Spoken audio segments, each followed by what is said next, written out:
Halo guys, assalamualaikum warahmatullahi wabarakatuh. Hari ini saya akan memaparkan terkait perbedaan cucak jenggot jantan dan betina. Oke, untuk pertama saya akan mereview cucak jenggot yang jantan.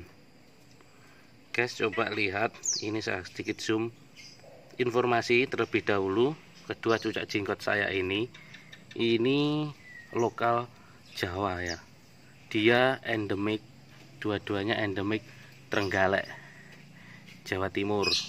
Nah, untuk yang jantan, teman-teman bisa melihat yang pertama body, dilihat dari body lebih kecil, kemudian panjang, kemudian sorot mata tajam, jambulnya relatif lebih tinggi. Coba teman-teman amati.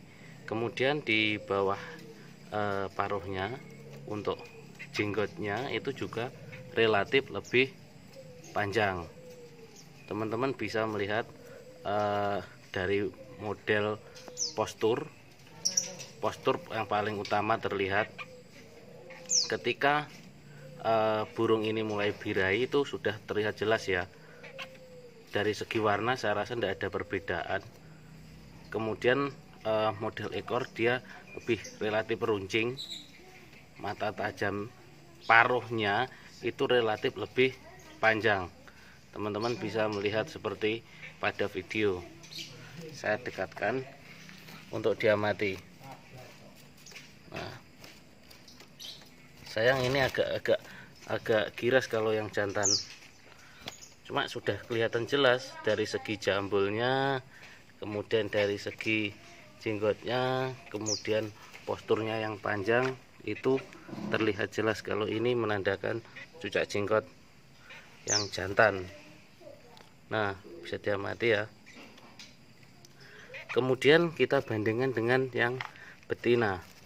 Si betina itu cenderung jenggotnya lebih pendek, kemudian jambulnya juga terlihat sangat pendek. Ini contoh cucak jenggot betina. Dari segi postur, teman-teman bisa lihat postur cucak jenggot betina dia lebih besar, kemudian pendek, bodinya bulat kayak pada video ini ya. Teman-teman saksikan, ini jinak untuk betina karena betina ini dari anakan. Coba kita amati lebih dekat, kalau dia jinak banget teman-teman. Nah, bisa dilihat jambulnya, bahkan dia bisa dibilang sangat pendek ya. Tuh, bentar, sorot matanya tajam, sebetulnya sama-sama tajam. Bentar, saya dekatkan.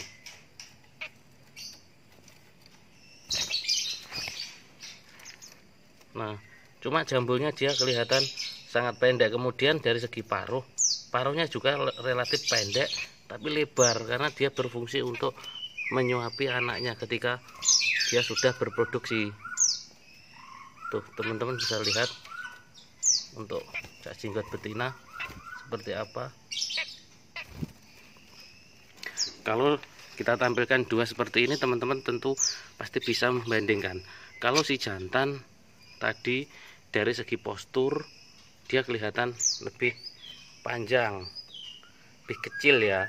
Jangan lupa kalau cucak jenggot itu yang besar biasanya betina, kalau jantan itu lebih kecil dan berbodi panjang. Kalau warna saya rasa tidak ada perbedaan. Warna itu ke kuning kehijauan. Itu biasanya untuk warna dada ada yang kuning pekat, itu menandakan burung masih baru dari tangkapan alam. Namun kalau sudah lama dia sudah ngefur, warnanya agak sedikit pudar. Nah, ini jantan, jambulnya kelihatan jelas, sedangkan si betina dia enggak sedikit jambul, ada jambulnya tapi sedikit. Nah, bodinya pendek besar. Tuh, kita lihat si betinanya sudah mulai berahi nih. Kita amati Kemudian dari segi nangkringnya si betina lebih tinggi, artinya lebih tegap. Seperti burung-burung yang lain ya, kalau jantan biasanya nangkring lebih tegap. Kalau betina, coba betina nangkringnya dia agak pendek teman-teman. Nah coba amati, dari situ sudah kelihatan jelas. Yang paling mencolok di sini jambulnya. Jambul sini kalau betina seperti itu. Sedangkan jantan teman-teman bisa melihat si jantan selalu jambul seperti itu. Nah tuh jantannya, ini betinanya. Saya rasa teman-teman jangan tertipu oleh suara ya. Kalau untuk lomba biasanya memang yang bagus itu yang betina. Kalau jantan itu cenderung banyak isiannya. Tapi kalau betina biasanya dia monoton, suara khas, cucak jenggot. Nah seperti ini, kelihatan jelas. Tuh betina, ini jantan, ini betina. Betina pun sebenarnya juga jambul, tapi dia nggak terlalu panjang jambulnya. Beda banget kalau sama yang jantan. Nah ini cara nangkringnya, dia relatif lebih pendek.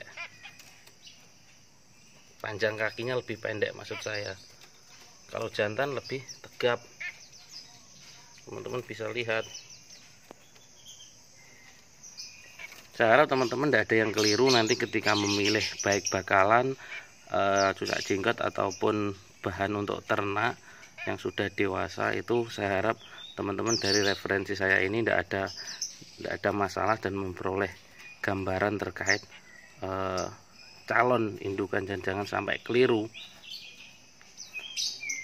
Nah kalau saya amati dari segi suara, jantan sama betina ini suara memang bagusan betina, lebih kasar betina, lebih monoton juga kalau betina, suara khasnya keluar. Kalau jantan itu cenderung dia lebih ada isiannya ya, kalau menurut saya ada isiannya dia. Nah tuh jantan jambulnya kelihatan banget, jambul dan jenggotnya jelas. Kalau betina tidak ada. Itu yang paling mencolok ya dari segi jambulnya, itu dari ciri fisik. Nah, bisa dilihat. Nah, dia bagus, posturnya bagus, ini jantan betina bagus semua.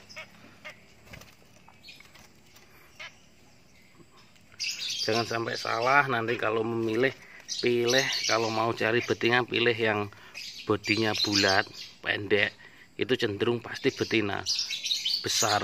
Kalau jantan itu lebih kecil, terincing, panjang, jambulnya tegap, cara nangkringnya juga tegap, itu pasti jantan. Nah, kalau suara saya rasa kalau ketika kita sedang memilih, saya rasa juga susah untuk membedakan jantan ataupun betina, karena suara tak rasa ya hampir mirip-mirip teman-teman. Cuma bedanya sedikit. Kalau kita nggak sudah benar-benar hafal, itu susah juga untuk membedakan kalau dari segi suara. Yang mudah ya ini dari jambul, kemudian body, ini sudah nggak bisa dibohongi nih. Kalau cucak jenggot, paruh juga jantan pasti runcing, kalau betina lebih besar. Ini fungsinya untuk nyuapi anaknya tadi seperti yang saya bilang. Dari sini semoga memberikan wawasan, memberikan informasi terkait perbedaan cucak jenggot baik jantan maupun betina ya. Karena saya melihat di komentar, di forum-forum masih banyak yang tanya, hampir tiap hari ada yang tanya, Om, cucak jenggot yang jantan ini yang mana? Atau dia posting gambar kemudian dia kasih pertanyaan, ini jantan atau betina gitu. Saya rasa ini bisa menjawab, mewakili, bukan maksud menggurui, saya hanya membantu memberikan informasi, semoga bisa bermanfaat buat kalian semua. Oke, saya rasa cukup ya teman-teman untuk wawasan mengenai cucak jenggot. Oke, akhiri ya. Assalamualaikum warahmatullahi wabarakatuh.